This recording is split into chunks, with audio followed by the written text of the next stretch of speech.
you should always look at your agency offensively. If you're coming into the office and more than 50% of your day is taking a defensive position in the agency, how can you switch that? All right. It's Jason back with the playbook. This topic today is interesting. We had a discussion in our elite group about retention. What are people doing to retain? The cancellation calls, what do they look like? Like, what are we doing to retain our clients? After talking with our team, there was a theme overall. What I believe is the #1 retention strategy. Are you ready for it? I wish we could do a drum roll. #1 retention strategy, hands down, sounds like offense. So here's the deal. There's only so much you can do. Once somebody decides that they didn't get the service that they wanted from you, they didn't get the attention, that their prices are too high, they're pretty much made up. Now, it's important to have that cancellation call to try to save them, but the strategy on retention should be offensive. Offensive. Meaning, you should always look at your agency offensively.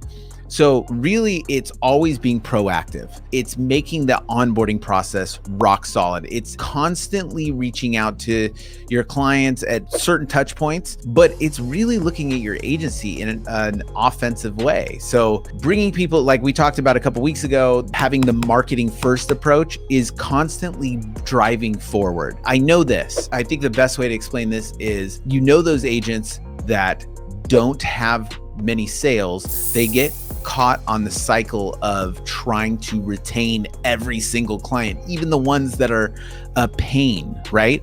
Because 3 to 5% of your book creates, 90% of the work that gets done customer service wise, right? The other are silent. Don't get in that cycle. Don't get in the cycle of where you're trying to retain and that's it. It has to be disproportionate amount of time that you're putting into offensive behaviors. So it should be constantly not reacting, but being proactive in your agency. Constantly having processes, systems, stuff to reach out, selling, and constantly keeping a flow of clients coming in.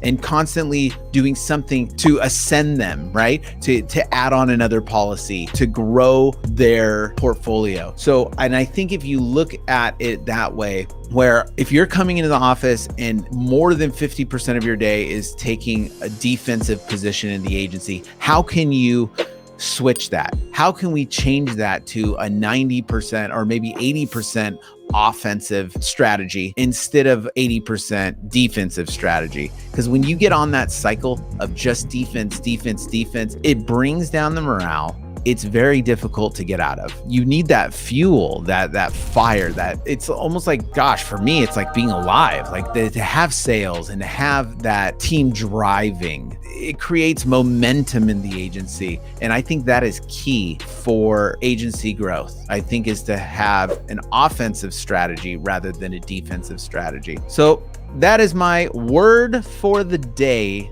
That's out of our playbook right here. And I hope you guys have an awesome week. It's going to be a short one, but get back to it.